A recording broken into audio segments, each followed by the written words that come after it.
সুপ্রিয় শিক্ষার্থী বন্ধুরা, ম্যাথ গ্রাউন্ডে সবাইকে স্বাগতম। আজকে আমরা অনুশীলনী 6.2 এর 20 এর ঘ নাম্বার প্রশ্নের সমাধান করব। তো চলো আমরা অঙ্কটা শুরু করি। তো এখানে আমাদের আছে x + 2y = 1 আর x - y = 7। তো প্রথমে আমরা প্রদত্ত সমীকরণ দুটো লিখে নিলাম যে x + 2y = 1 এটাকে 1 নম্বর সমীকরণ দিলাম, x - y = 7 এটাকে 2 নম্বর সমীকরণ দিলাম আমরা।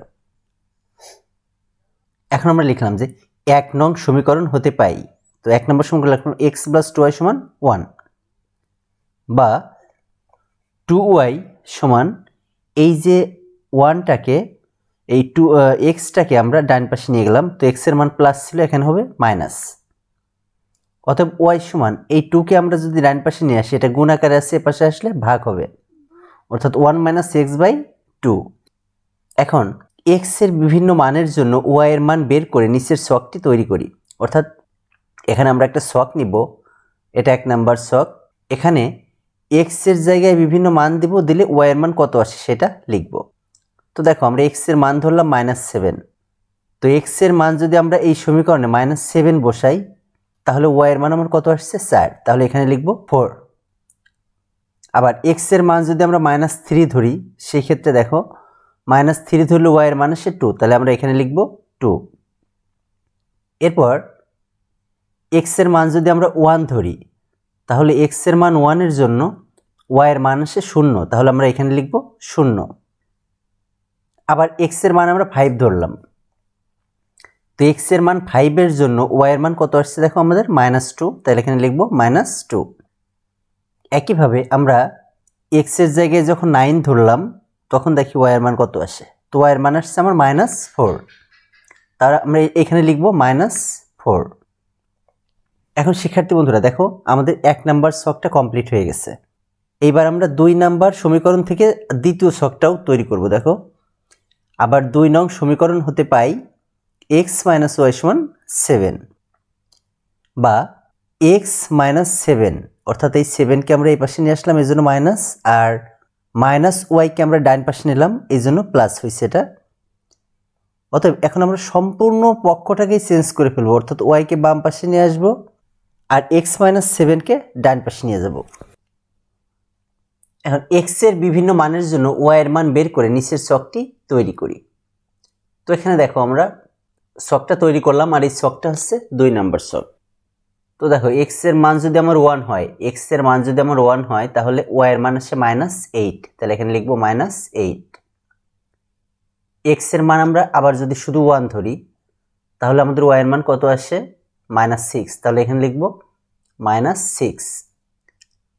x এর মান যদি আমরা 3 ধরি, তাহলে y এর মান আসছে দেখো -4, তাহলে আমরা এখানে লিখব -4।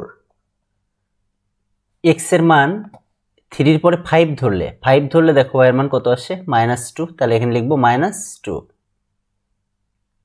x এর মান যদি আমরা 7 ধরি, x এর মান 7 ধরলে y এর মান কত আসে দেখো 0, তাহলে এখানে লিখব 0। তাহলে আমরা 2 নাম্বার ছকটাও পেলাম। এখন এই 1 আর 2 নাম্বার ছক নিয়ে আমরা ছক কাগজটা তৈরি করব। এখন ছক কাগজ আমরা প্রথমেই লিখে নেব যে x অক্ষ বরাবর 1 ঘর সমান 1 একক, y অক্ষ বরাবর 1 ঘর সমান 1 একক। এখানে তোমরা 2 ঘর নিতে পারো, 3 ঘর নিতে পারো, বাট আমার এখানে 1 ঘর নিলে আমার জন্য সুবিধা, তাই আমরা 1 ঘর করে নিছি। আমরা যে ছক দুটো তৈরি করছিলাম সেটা এখানে আমরা অস্থায়ীভাবে নিয়ে আসলাম। এখন ছক কাগজের ব্যাপারটা দেখো, আমরা ক নাম্বারটা বেশি করে ডিসক্রাইব করছি, তো তোমাদের খুব ভালো করে ক্লিয়ার করতে গেলে ওইটা দেখতে হবে। আর আমরা এখানে বলে দেই এটা x অক্ষ আর এটা y অক্ষ। x এর মান প্লাস হলে যাবে ডান দিকে, x এর মান মাইনাস হলে আসবে বাম দিকে, y এর মান প্লাস হলে উপরের দিকে, y এর মান মাইনাস হলে নিচের দিকে যাবে। তো প্রথমে দেখো x এর মান -7 আর y এর মান 4, তাহলে x এর মান কোন দিকে যাবে বাম দিকে, আর y এর মান যাবে উপরের দিকে। দেখো এখান থেকে আমরা 7 ঘর বামে আসবো, অর্থাৎ 1 2 3 4 5 6 7, এখান থেকে 4 ঘর উপরে যাব, 1 2 3 4, তাহলে এটা আমাদের সেই বিন্দু। আর এই বিন্দুটার স্থানাঙ্ক হচ্ছে -7 4, এটা। এরপরে কত আছে -3 আর 2, তাহলে 3 ঘর বামে, অর্থাৎ 1 2 3, 3 ঘর বামে, আর 2 ঘর উপরে 1 2 এটা আমাদের বিন্দু। আর এই বিন্দুর স্থানাঙ্ক হচ্ছে -3 2। এরপরে আছে 1 0। তাহলে 1 মানে কি? 1 মানে এক ঘর ডানে, অর্থাৎ এক ঘর ডানে। আর 0 অর্থাৎ উপরেও না নিচেও না, তাহলে এটাই আমাদের সেই বিন্দু।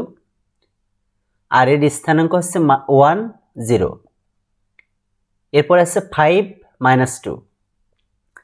তো 5 মানে কি? ডান পাশে 5 ঘর, অর্থাৎ 1 2 3 4 5। আর -2 অর্থাৎ 2 ঘর নিচে, অর্থাৎ 1 2। এটা আমাদের বিন্দু। এর স্থানাঙ্ক 5 -2। এরপর আছে 9 -4। তাহলে 9 ঘর ডানে, অর্থাৎ 1 2 3 4 5 6 7 8 9। আর -4 মানে 4 ঘর নিচে, 1 2 3 4। তাহলে এটা বিন্দু। আর এর স্থানাঙ্ক 9 -4। তাহলে এই বিন্দুগুলো এখন আমরা যোগ করে দিই। এরপরে আমরা 2 নাম্বার ছকটা তৈরি করি। দেখো এখানে আছে -1 -8। তাহলে কি? বাম দিকে নিচের দিকে। তো x এর মান -1, তাহলে আমরা এক ঘর বামে আসব। এইখান থেকে আমরা 8 ঘর নিচে যাব, অর্থাৎ 1 2 3 4 5 6 7 8। এটা আমাদের বিন্দু। আর স্থানাঙ্কটা আমরা লিখব, অর্থাৎ -1 -8।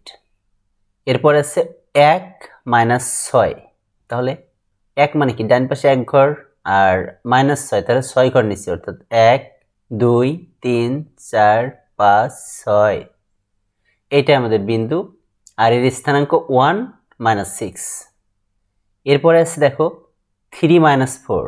তো 3 মানে 3 ঘর ডানে, তাহলে 1 2 3 3 ঘর ডানে।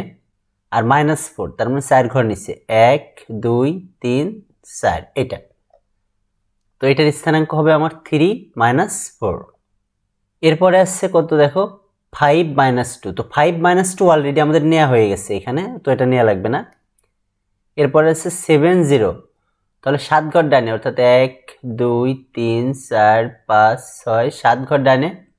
আর 0 মানে কি? উপরেও না নিচেও না, তাহলে এটাই আমাদের বিন্দু। আর এর নাম 7 0। এখন আমরা এই বিন্দুগুলোকে যোগ করে দিই। তো যোগ করে দিলাম। দেখো এই দুইটা রেখা পরস্পর কোন বিন্দুতে ছেদ করলো? এই বিন্দুটাতে, অর্থাৎ এই বিন্দুর স্থানাঙ্ক কত? 5 -2।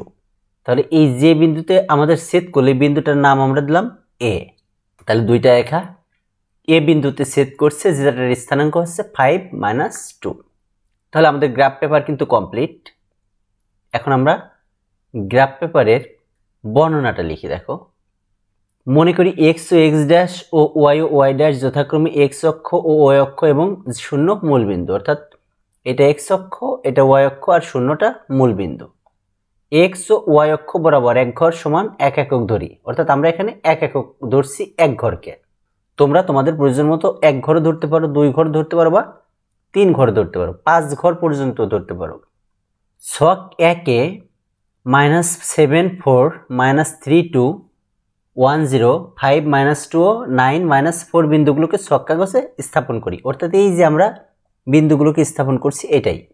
এই বিন্দুগুলোকে যোগ করে উভয় দিকে বর্ধিত করলে একটি সরল রেখা পাওয়া গেল, যা 1 নং সমীকরণ দ্বারা নির্দেশিত সরল রেখার লেখচিত্র। অর্থাৎ আমরা এটাকে যোগ করছিলাম, সেই লেখচিত্রটা বলছে। আবার ছক 2-এ -1 -8 1 -6 3 -4 5 -2 ও 7 0 বিন্দুগুলো ছক কাগজে স্থাপন করি। এই বিন্দুগুলোকে যোগ করে উভয় দিকে বর্ধিত করলে সমীকরণ 2 দ্বারা নির্দেশিত সরলরেখার লেখচিত্র পাই। অর্থাৎ 2 নাম্বার ছকের মানগুলোকে আমরা এই পাশে সাজালাম, এবার এটা যোগ করলে একটা সরলরেখা পাওয়া গেল। এই দুইটা সরলরেখা, অর্থাৎ এই সরলরেখাটি পূর্বোক্ত সরলরেখাকে এ বিন্দুতে ছেদ করে, অর্থাৎ এই যে এখানে এ বিন্দুতে ছেদ করলো। এ বিন্দু উভয় সরলরেখার সাধারণ বিন্দু, মানে এই বিন্দুটা দেখো এই রেখার মধ্যেও আছে, আবার এই রেখার মধ্যেও আছে, এই জন্য বলছে এ বিন্দু উভয় সরলরেখার সাধারণ বিন্দু। এর স্থানাঙ্ক উভয় সমীকরণকে সিদ্ধ করে। এর স্থানাঙ্ক কত দেখো? -5 -2, অর্থাৎ এই মানটা আমরা দুইটা সমীকরণে বসালেই আমাদের অঙ্কটা বা ওই সমীকরণের মানটা সিদ্ধ হবে, অর্থাৎ সঠিক হবে। লেখচিত্র দেখে দেখা যায় এ বিন্দুর ভুজ 5 এবং কোটি -2, অর্থাৎ এখানে প্রথম যে স্থানাঙ্ক এটা ভুজ, আর দ্বিতীয়টা হচ্ছে কোটি। অতএব নির্ণয়ের সমাধান x y = 5 - 2, এটা আমাদের অ্যান্সার। তো ধন্যবাদ সবাইকে।